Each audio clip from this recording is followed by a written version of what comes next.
আমরা ইনশাল্লাহ তেলা মাথায় তেল দেব না। তেলের অভাবে যার চামড়া গেছে তার গায়ে একটু তেল মালিশ করব ইনশাল্লাহ। এমন মন্তব্য করেছেন বাংলাদেশ জামায়াতে ইসলামের আমির ডক্টর শফিকুর রহমান। ৫ সেপ্টেম্বর রাজধানীতে এক অনুষ্ঠানে তিনি এসব কথা বলেন। নিজের চিকিৎসার অভিজ্ঞতা তুলে ধরে জামায়াতে আমির বলেন, আমার বাংলাদেশে চিকিৎসা নেওয়াটা ছিল যার অল্প কিছু হলেই হাঁচি কাশি হলেই বিদেশে দৌড় দেন তাদের সেই কর্মকাণ্ডের প্রতিবাদ। জীবন অবাক না করলে কে করবে? 28% মিল্ক ফ্যাটের অবাক করার সাথে ফ্রেশ মিল্ক পাউডার। জীবন অবাক করুক প্রতিদিন। যে চিকিৎসা বাংলাদেশে আছে তার জন্য বিদেশ যাওয়া উচিত নয়।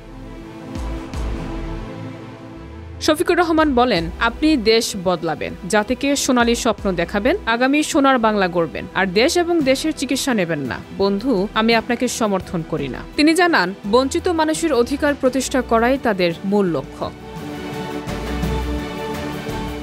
শিক্ষা, স্বাস্থ্যসহ সব খাতে বঞ্চিতদের অগ্রাধিকার দিতে হবে। তিনি ঘোষণা দেন, আগামীতে বাংলাদেশ জামায়াতে ইসলামী থেকে যারা নির্বাচিত হবে তারা সরকারের কোনো প্লট স্বল্প মূল্যে গ্রহণ করবে না, বিনা ট্যাক্সের গাড়ি চড়বেন না। সরকারের দেওয়ার ন্যায্য যেসব সুযোগ সুবিধা আছে তার কতটুকু না নিয়ে পারা যায় তাও আমরা বিবেচনা করব।